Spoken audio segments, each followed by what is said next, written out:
There is a moment that happens every day in the life of anyone who lives with a cat, and that almost always goes unnoticed in the rush to get home. You put the key in the lock, the door opens, and he's there, sitting, still, looking straight at you with that indecipherable expression that cats have a knack for using. Doesn't bark, doesn't jump, doesn't make noise. It's just there, as if it knew exactly when you were going to arrive, as if he had waited, and maybe you'll smile, say something to him, rub your head, and move on with the rest of your afternoon. The cat disappears down the hallway. Life goes on, but there is something about this moment that deserves to be looked at more calmly. Something that most people interpret in a very simple, almost automatic way, and therefore never realize what is really happening there. Most people believe that the cat waits at the door because it wants food. It's the most common explanation, the most rational, the one that seems to make the most sense when you know cats' reputation as independent, opportunistic creatures driven by necessity. And it's true that cats associate the arrival of their owner with resources, routines, and predictability.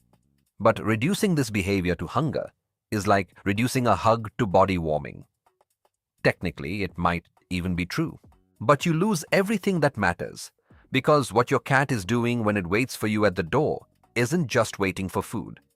And the more you understand what's really happening right now, the less banal it will seem. Let's start with what cats do that humans rarely notice. They continuously and silently monitor their environment. For a cat, the entire house is an information system. Sounds, smells, textures, vibrations, light patterns. He knows when the elevator stops on the wrong floor. Know the difference between your steps and those of a neighbor. Recognizes the specific sound of your car, your backpack being dropped, your keys before you even touch the lock. All this is not magical perception. It is an extremely refined sensory system applied to a single task, mapping what is familiar and what is safe. And you are part of that map. In the cat's mind, you are not just a source of food or affection. You are a reference in environmental safety. When you are present, the environment has a certain emotional temperature.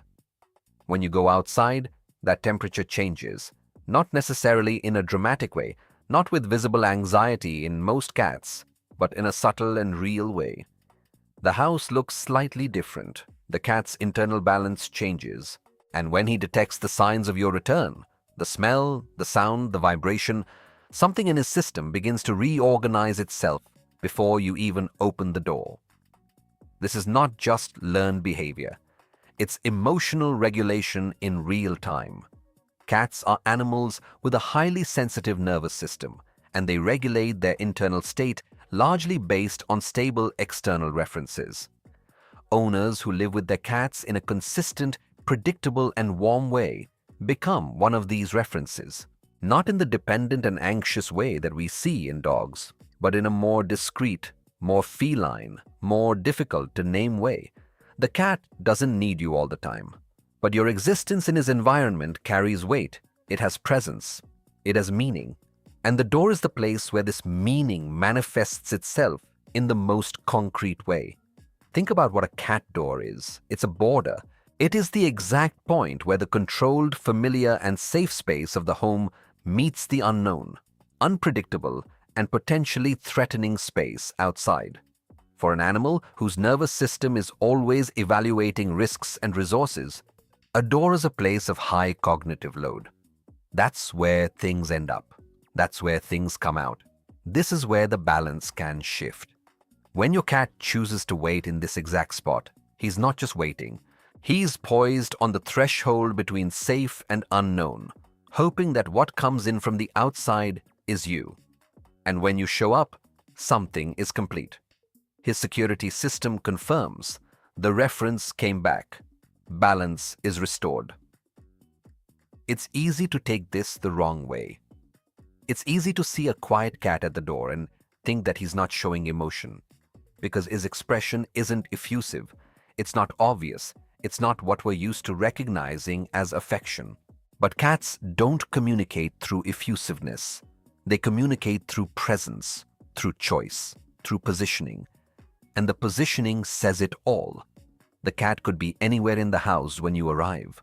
On the couch, under the bed, in the scratching post, in the window. He chose to be at the door. This is an intentional act in an animal that rarely does anything unintentionally. The cat does not go to the door by accident, nor by simple conditioned reflex. He goes because, on some level, that goes beyond what we can easily name. He'll be in the right place when you show up. And that reveals something about the bond between you that goes far beyond what most people realize on a daily basis. Cats have body memory. This is different from cognitive memory, different from conscious remembering. It is the way in which the body stores patterns from past experiences and uses them as a reference for the present. When you gently stroked the cat, when you sat quietly on the couch while he slept on your lap, when you spoke in a low voice and he relaxed in your presence, all of this was recorded, not as a story, but as a sensation, as default, like internal body language. And what the cat learns from these accumulated experiences is that its arrival is, physically, something good.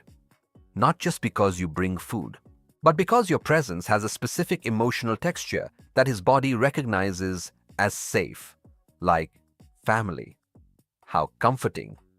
This behavior reveals something that is difficult to accept when we are used to thinking of cats as indifferent animals. They feel your absence. Not necessarily in an anxious or disturbed way, but in a quiet, internal, subtle way.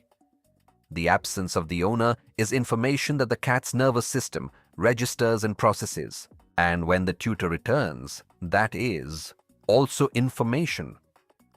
Information that the body receives even before any interaction. That's why some cats start moving towards the door minutes before you arrive.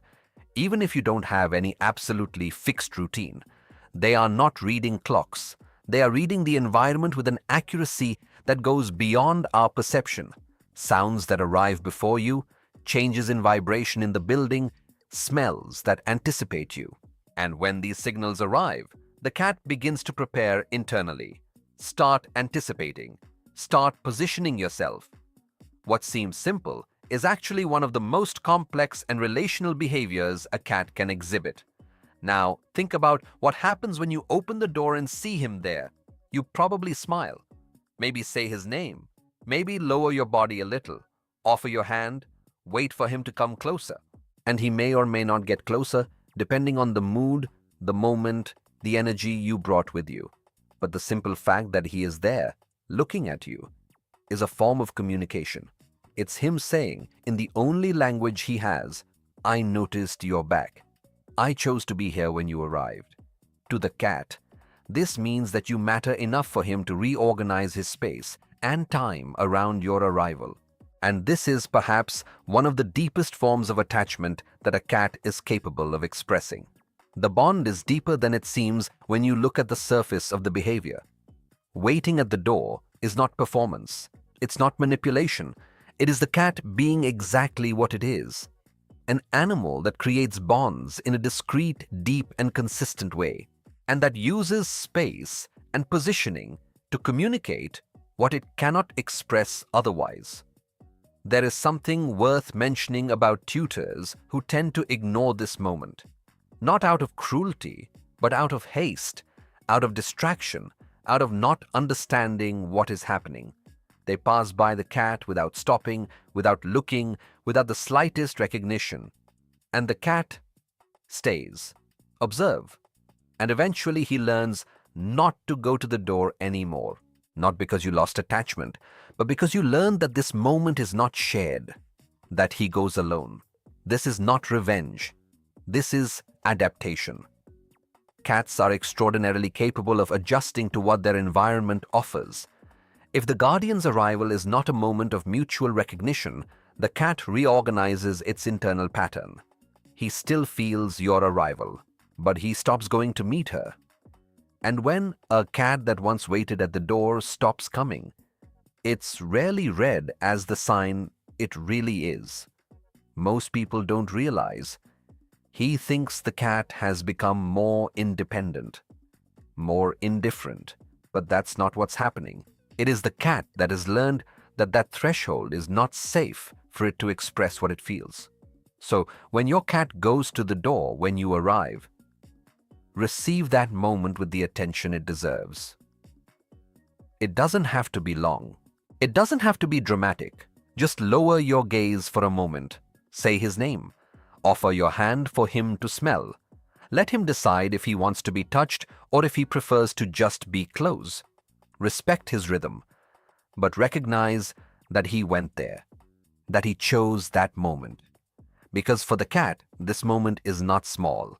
On the surface, it just looks like a cat sitting on your front porch. But what's going on beneath that is a refined nervous system that has learned to recognize you as a reference of safety, as an essential part of the emotional map of the house, as someone whose arrival is worth anticipating. It is an animal that carries in every cell of its body the accumulated memory of every calm moment you spent together. It's a bond that doesn't seem alike, and with no other type of attachment that we know of, because it is genuinely feline, genuinely discreet, genuinely deep. And the next time you open that door and he's there, you'll know what that really means. It's not hunger. It's not a habit. It's no coincidence. It's him waiting for you, the only way you know how.